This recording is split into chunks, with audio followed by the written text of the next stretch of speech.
तुम्हारी स्वतंत्र नहीं है, ईश्वर और काल माया के अधीन है। कर्म काल स्वभाव गुण, इससे मुक्त होने के लिए तुम्हें साधु संग मिला है। तुम दिखावटी मत बनो, असलियत में प्यार करो प्रभु और प्रभु के जनों को। असलियत का प्यार होता है कि अचानक आंख पर आंतरिक दृष्टि जाए तो आप अपनी साधन शैली में लगे दिखाई दें। आपको शरीर स्वस्थ रखना है, 20 मिनट व्यायाम कीजिए नाम जप करते हुए और एकांत हो जाइए, पर्याप्त है। ये बाहर खड़े होकर के आपको चिड़िया खेलना, दौड़ना, भागना, ये नहीं। दौड़ना है तो 2 बजे उठिए और जाइए, 1.25 घंटे में वृंदावन की परिक्रमा लगा करके आइए। धन्यवाद।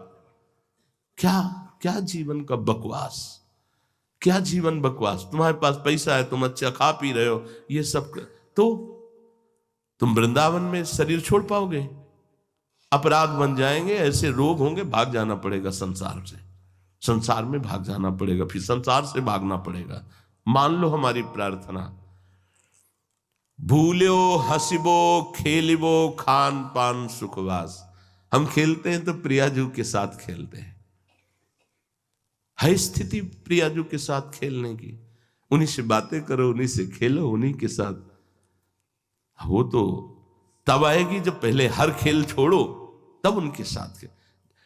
क्यों छोड़े? हमारा तो जीवन बहुत आनंद से छूटना ही है, होश में। आज नहीं तो कल छूट जाएगा, जबरदस्ती छूट जाएगा। आज छोड़ दोगे तो तुम्हें वो मिलेगा जिसके लिए तुम आए हो, प्रभु का प्रेम, प्रभु का नाम निरंतर जप। नहीं समझ में आता, कैसे समझाए? जैसे कुआं में गिरने जा रहा, दिखाई दे रहा, गिर रहा है, गिर रहा है, और वो अंगूठा दिखा रहा है, नहीं मानूंगा, नहीं और धम्म से गिर गया। ऐसे ही जो भगवत प्रेमी महात्मा संत जन होते, ए सावधान सावधान, उसको लगता है कि हम में कुछ है तभी हमसे इतना मोह करते। नहीं, वो निर्मम है, उनको मोह नहीं है। वो तुम्हारे मंगल के लिए तुमसे कहते हैं।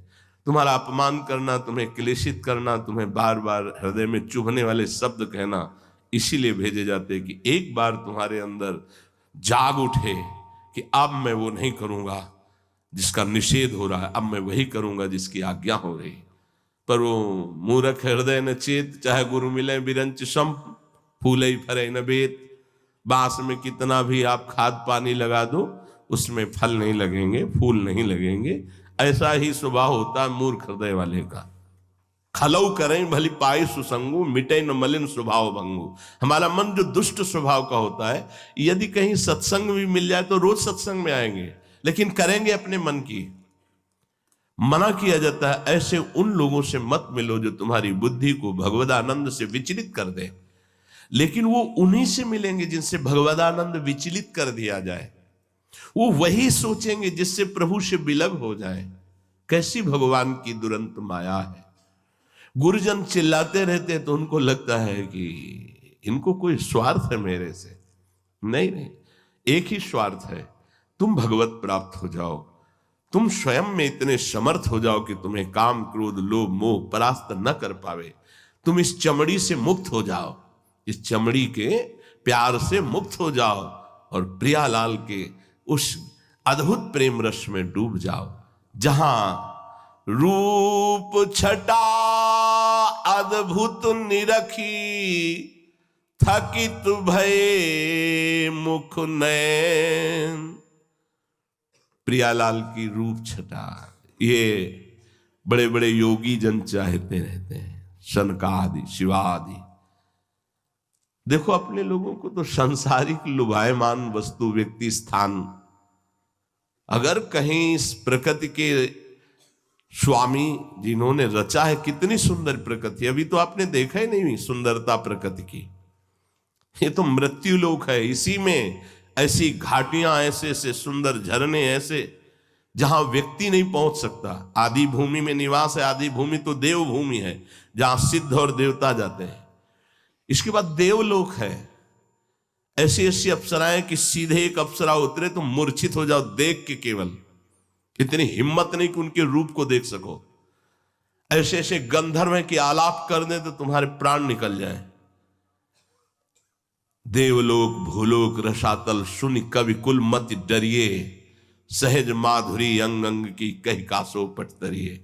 ऐसी प्रिया जो जिनकी मुस्कुरान में अखिल कोटि ब्रह्मांड नायक बिके हुए हैं, उनकी उपासना का अवसर मिला और तुम घूम रहे हो संसार के मनोरंजन में। आज इस होटल से बनवा के खावे, कल उस होटल से। मलाई तो बन जाएगा शरीर में यार, काहे को रसेंद्री को इतना चंचल कर रहे हो कि राधा नाम न जप पावे, ये प्रियालाल का यश कीर्तन न कर पावे। प्रार्थना है, मान लो अगर इससे तुम्हें सुख मिलता तो हम छूट दे देते। नहीं नहीं, देखो कई तरह से तुम्हारी हानि है। यदि तुम बाजार की वस्तुएं पाते हो तो लिख लो, कुछ दिनों बाद भयानक रोग से ग्रसित हो जाओगे, क्योंकि बड़ा छल कपट हो रहा है आहार में, हो रहा है आहार में। ऐसी अशुद्ध चीजें आपको खवाई जाती हैं जो आपके लीवर, किडनी, दिल आदि के लिए बहुत हानिकारक है। आपको तत्काल गर्मा गर्म बहुत अच्छा लगता है, लेकिन परिणाम में बड़े स्वास्थ्य के लिए नाशकारी है। दूसरा, ऐसे लोगों के द्वारा बनाया जाता है जिनके हाथ का पाने पर आपकी बुद्धि भ्रष्ट हो जाए। न उनके आचरण पवित्र है, न उनका शरीर पवित्र है, न उनका विचार पवित्र है। उनका उद्देश्य केवल धन है। गर्मा गर्म आपके सामने बन के आया, आपको बहुत स्वादिष्ट, बहुत अच्छा लगता है, लेकिन आपके स्वास्थ्य और आपके मानसिक स्वास्थ्य, विचार, इन सब का नाश करने वाला है। अपने हाथ से आप रोटी बना के या घर में बना के दाल उबाल करके बस इतने को भोग लगा के पाओगे, आप संयम से रहोगे, आपका जीवन स्वस्थ रहेगा। आप समझ लीजिए, जो देवताओं के भोग लगाने वाले, भगवान का अभिषेक करने वाले पदार्थ हैं, उनमें जो आप दूषित पदार्थ मिलाकर बेच रहे, तुम्हारी वो दुर्गति होगी। तुम्हारे आगे तुम्हें दिखाई देगा उसका परिणाम पक्का। अब वो नीच स्वभाव वाले क्या जाने कि हम क्या कर रहे हैं, हम अपने समाज के साथ क्या धोखा कर रहे हैं, हम उन बच्चों के साथ क्या धोखा कर रहे हैं जिनको कोई ज्ञान नहीं है। जब लोग ऐसे पदार्थ खाएंगे, उनकी बुद्धि भ्रष्ट होगी, सबका पाप उनको भोगना पड़ेगा। हम अगर एक गाय पालें, सम्मान से उसकी सेवा करें, उसके गोबर के उपले होते हैं, उसके गोबर के लीपने, जहां गोबर लीपा जाता है लक्ष्मी का निवास माना, परम पवित्र माना जाता। गाय का दूध हम कह रहे हैं आधा किलो ही है, उसी से काम चला लो। बाजार का 5 लीटर लोगे, तुम्हारे नुकसानदायक है, कोई समझ नहीं रहा। हम प्रेम प्राप्त करने चले हैं, हमारा शरीर ही स्वस्थ नहीं रहेगा, हमारी बुद्धि स्वस्थ नहीं रहेगी। देखो, बहुत ही विचित्र दशा आ रही है कलयुग की, बहुत विचित्र दशा। सतमार्ग, अध्यात्म, धर्म मार्ग बड़ा दूरी होता चला जा रहा है। जब वो तब लगता है क्या होगा आगे, क्या होगा। हमारी समाज बहती चली जा रही, केवल केवल वासनाओं का पोषण। वो बात आ ही नहीं रही कि हम तृणादपि सुनी चेन, क्या सिद्धांत है, क्या महात्माओं का मार्ग रहा है, क्या महापुरुषों की शैली रही। बड़ा सोचनीय विषय चला आ रहा है। जितनी नौटंकी कर सके, जितनी गजब की, कोई रोकने वाला नहीं है। पहले ऐसा नहीं था। आचार्यजन विराजमान होते थे, ये धर्म राजा है, अगर कहीं भी तो हस्तक्षेप करके उसके धर्म का सुधार करने के लिए। लेकिन एक दो हो तो बोले ना, समाज ही बिगड़ती चली। ऊपर लाल है, नीचे पैंट है। जैसे वो कभी पधारते हैं तो ऊपर से देखने से लगता है कि भाई लाओ, जब नीचे देखा तो पैजमिया और पैंट है, तो भाई किस संप्रदाय के हो? तो किसी के नहीं। तो लाल कैसे ओढ़ लिया? तो मन आ गया, मन में चल रहा है, मन आ गया।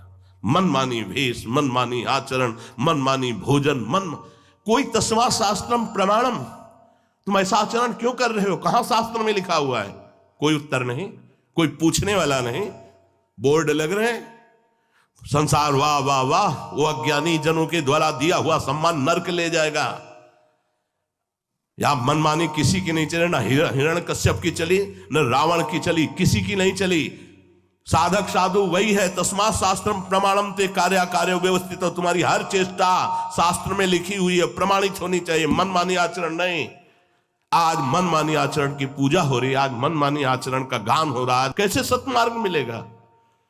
उपासक मनमानी, शनिवार को दूसरा कपड़ा, सोमवार को दूसरा कपड़ा, मंगलवार को दूसरा कपड़ा। हर एक बाल कंघी से आप देख लीजिए, हर एक कैंची से सेटिंग देखे। कौन से मार्ग के पथिक हो? क्या चल रहा है दिमाग में। इसलिए होश में, कलयुग है। भगवत प्राप्ति का जो मार्ग है बड़ा कठिन मार्ग है। अगर आप सही ढंग से चलोगे तो कुछ दिनों बाद बहुत सरल हो जाएगा। जब तक ममता नहीं घसीट पा रहे तब तक की वो बात है। आज हमारा समाज कोई किसी को टोकने वाला नहीं, बगल में कोई किसी को मार रहा है बोलने वाला नहीं है, क्योंकि भैया हमको अपने से मतलब, तुमको अपने से मतलब। इतना स्वार्थी समाज होता चला जा रहा है। पहले हर आश्रम के बाहर जा संत सेवा और एक कोतवाल बैठते थे। हाँ जी, आपका प्रेम पट क्या है, आपका धर्म पट क्या है। अब वो असली साधु है तो जान रहा है, नहीं तो नहीं। चलो वेश उतारो और बाहर। कोई भी वेश धारण किए, कोई भी मांग रहा है वेश। बाबा जी, अरे भगवान से भी नहीं मांगते हैं। मंगो भलो न बाप सो जो प्रभु राखे टेक। भगवान से भी कहते हैं कि लाला तेरे की जो इच्छा हो मांग ले। भगवान को आशीर्वाद देते हैं। ये संत वेश ऐसा नहीं, ऐसे ही रंग करो निश्वासर वृंदा विपिन कुट, लाडली जो थारो अविचल रहे जो समाज। हमारा चित्त इधर जाना चाहिए। ये चित्त की जो दशा विपरीत दिशा में जा रही। हाथ जोड़ के प्रार्थना करते हैं, अगर भजन करके इस जन्म में भगवत प्राप्ति करनी, तो जो बड़ी समस्या में है, जैसे बाहर नौकरी पेशा, उनको तो खाना पड़। आप लोगों को यदि रसोई में सुविधा हो तो आप चाहे आटा की केवल रोटी बना के नमक से खा लो, लेकिन बाजार से न खाओ। हमारी बात मान लो। जब प्रेम प्रकट होता है तो बोले रूप छटा अद्भुत निरखी, थकित भय मुख बैल, प्राण तहा पहिले गए, रोवत छाड़े नैन। आहा, रूप ऐसा हृदय में समा गया कि बस आंसू चलते रहते हैं। कई बार गुरुदेव भगवान को देखा जैसे पद गायन जब करने, रोम रोम एकदम गंभीर, नेत्र लाल हो गए, चेहरा लाल हो गया, कंपायमान पूरा शरीर हो रहा। बड़े अद्भुत सामर्थ्यशाली, बड़े अद्भुत सामर्थ्य। फिर वो विवस्था, उनकी सामर्थ्य देखी, फिर वो विवस्था जब देखी, अहो भाग्य, अहो भाग्य जो हमें ऐसे गुरुदेव मिले, अहो भाग्य जो हमें ऐसा संग मिला। प्राण तहां पहले गए रोवत छाड़े। अब तो प्राण प्राणनाथ ने ले लिया है, अब केवल नेत्र रह गए हैं, वो रो रहे हैं। कभी देखो रोना आता है प्रभु के लिए। मुख पियराई फिर गई, बदली पर्यो तन रंग,